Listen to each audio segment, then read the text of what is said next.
Hi friends, welcome back to Yani pinch of salt. Stuffed pomfret fry ఎలా చేయాలో చూద్దాము. 2 pamphlets తీసుకున్నాను.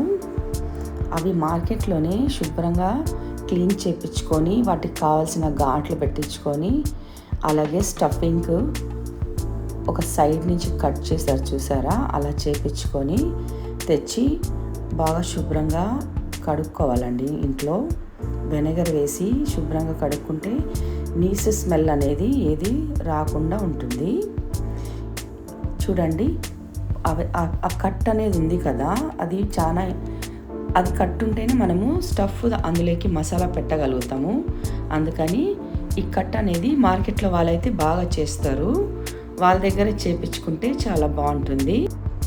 ఇప్పుడు దీనికి కావాల్సిన మసాలా తయారు చేసుకుందాము. పైన రాస్తారు కదా, దానికి కావాల్సిన పదార్థాలు ఏవో చూసుకుందాము. ఒక 2 ఇంచెస్ అల్లము, అలాగే పచ్చిమిరపకాయలు, వెల్లుల్లిపాయి ఒకటి, కొంచెము కొత్తిమీర తీసుకొని బాగా ఫైన్గా పేస్ట్ చేసుకోవాలి.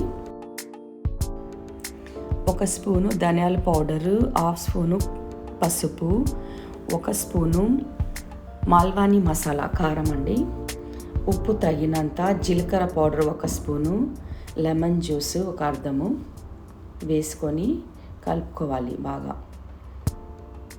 ఇందులో మాల్వానీ మసాలా లేకపోయినా కూడా బాగానే వస్తుంది. మీకు కాడ ఏది ఉంటే అది వాడండి. మీకు తగినట్లుగా కారం ఉప్పు చూసుకొని వేసుకోండి. మాల్వానీ మసాలా లేకపోయినా బాగానే వస్తుంది, మీరు మామూలు కారం వేసుకున్నా కూడా. కానీ అందులో గరం మసాలా వేయండి. 1/2 స్పూను గరం మసాలా వేసుకుంటే బాగొస్తుంది. నేను ఎక్కువగా మాల్వానీ మసాలానే వాడతాను వంటలకి. నేను సంవత్సరం సరిపోయే అంతా పట్టించుకుంటాను మసాలాని. ధనియా పౌడర్ కూడా ఇంట్లోనే తయారు చేసుకుంటాను, బాగా వేయించుకొని. అలాగే జీరా పౌడర్ కూడా ఇంట్లోనే తయారు చేసుకుంటాను. చూడండి, మసాలా అవన్నీ బాగా మిక్స్ చేసుకొని ఉప్పు కారం చెక్ చేసుకొని చేపలకి బాగా రాయండి, పట్టించండి. మొత్తం బాగా అంతా మసాలాని బాగా రాయాలండి. గరం మసాలా కూడా ఇంట్లోనే తయారు చేస్తానండి.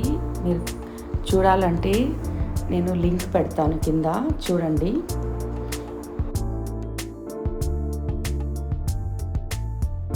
మసాలాని బాగా పట్టియాలండి చేపకి ఫుల్ మొత్తము 2 సైడ్లు. అలాగే అది లోపల కట్టు పెట్టాం కదా, అక్కడ కూడా బాగా రాసుకోవాలండి మసాలా. ఉప్పు కారం అనేది చేపకి చాలా బాగా పడుతుంది. చేపకు మసాలా పట్టించిన తర్వాత కాసేపు ఒక 1 అవర్ పక్కన పెట్టుకొని ఫ్రై చేసుకుంటే చాలా బాగుంటుంది. ఎప్పుడు ఇమీడియట్గా చేస్తే అంత బాగుండదు. నేనైతే ఓవర్ నైట్ ఫ్రిడ్జ్లో పెట్టేస్తానండి, ఫ్రీజర్లో. ఈరోజు అయితే పెట్టలేదు, అలాగే చేస్తున్నాను. కానీ ఓవర్ నైట్ పెట్టుకున్నా కూడా చాలా నెక్స్ట్ డేకి చాలా బాగా వస్తుంది రుచిగా. చేప అనేది ఉప్పు కారం చాలా బాగా పడుతుంది. ఇక్కడ చూడండి, స్టఫింగ్కి కావలసిన పదార్థాలండి. ఒక 4 పచ్చిమిరపకాయలండి, ఒక ఫుల్ వెల్లుల్లిపాయి, అలాగే అల్లము, కొత్తిమీర, పుదీనా, కొబ్బరి వేసుకొని బాగా ఫైన్ పేస్ట్ చేసుకోవాలండి. చేసుకున్నాక దాన్ని ప్యాన్లో నూనె వేసి బాగా వేయించుకోవాలి. మసాలా అయితే మనం కర్రీకి ఎలా అయితే చేసుకుంటాం కదా, ఆ విధంగా బాగా పచ్చివాసన పోయే వరకు ఫ్రై చేసుకోవాలా. అందులో దానికి తగినంత ఉప్పు వేసుకొని బాగా ఫ్రై చేసుకోవాలండి. బాగా ఫ్రై చేసుకుంటే రుచి అనేది చాలా బాగా వస్తుంది. అలాగే ఇందులో పచ్చిమిరపకాయలు చూసి వేసుకోండి. చేపకు ఆల్రెడీ మనము వేసాం కదా కారపొడి, కాబట్టి ఇందులోనే ఒక 1/2 నిమ్మకాయ పిండి బాగా వేపుకోండి. ఇది ఎంత వేయించుతారో అంత టేస్ట్ అనేది బాగా వస్తుంది స్టఫింగ్లోకి. కాబట్టి బాగా కలుపుతూ అడుగంటకుండా కలుపుతూ వేయించుకోవాలి దీన్ని ఫస్ట్. చూడండి, ఇక్కడ బాగా దగ్గర పడిపోయింది కదా. ఇప్పుడు ఇలా దగ్గర పడాలి. అలాగా కలుపుకొని బాగా కొంచెం కలర్ మారే వరకు వేయించుకోవాలి. నేను ఎలా అయితే చేస్తున్నానో అలాగే చేయండి, చాలా బాగా వస్తుంది. ఇప్పుడు ఇది రెడీ అయిపోయిందండి. గ్యాస్ ఆఫ్ చేసి పక్కన పెట్టుకోండి. ఆ మసాలా అయితే బాగా చల్లగా అయిన తర్వాత ఆ మసాలాని తీసుకొని ఈ చేపలకి స్టఫ్ చేసుకోండి. చూడండి నేనైతే ఎలా చేస్తున్నానో.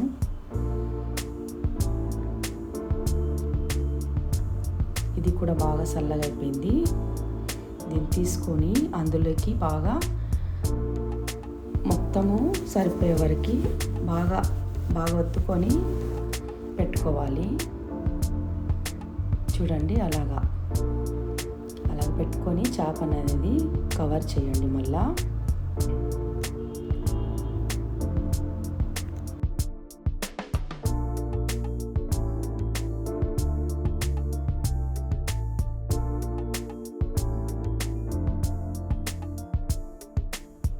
అలాగే సేమ్ ఇంకొక చేపకు కూడా స్టఫింగ్ అనేది ఫిల్ చేసుకోండి.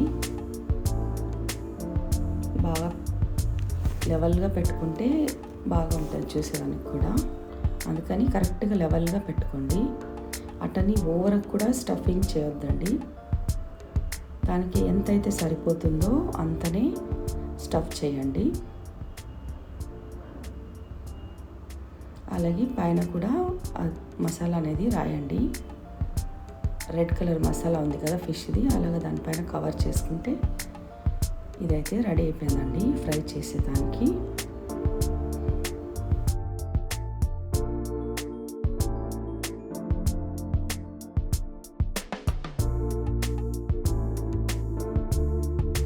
ప్యాన్ పెట్టుకొని ఆవాల నూనె వాడుతున్నానండి నేను.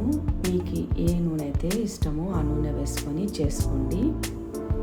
ఆవాల నూనె వేసి పక్కన, అలాగే అది కాగేలోపు ఇక్కడ చూడండి రవ్వ ఒక 3 స్పూన్స్, 2 స్పూన్స్ వచ్చి బియ్యం పిండి, అలాగే మిర్చి పౌడర్, రెడ్ చిల్లీ పౌడర్, అదే మాల్వాని మసాలానేనండి వాడింది.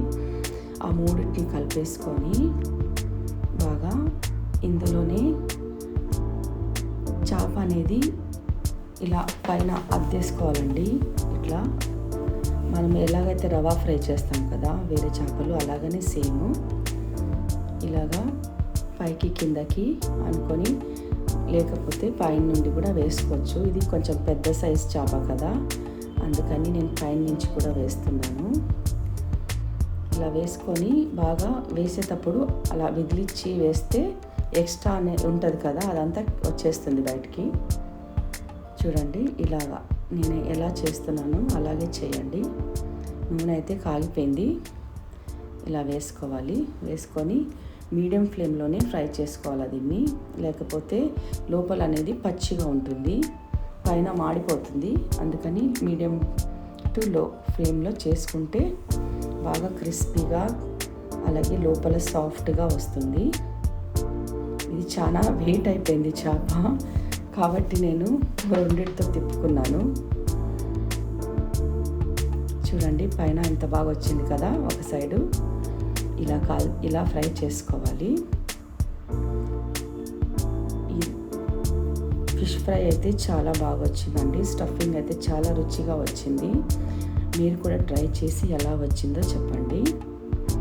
Thank you for watching. Please subscribe, like and share.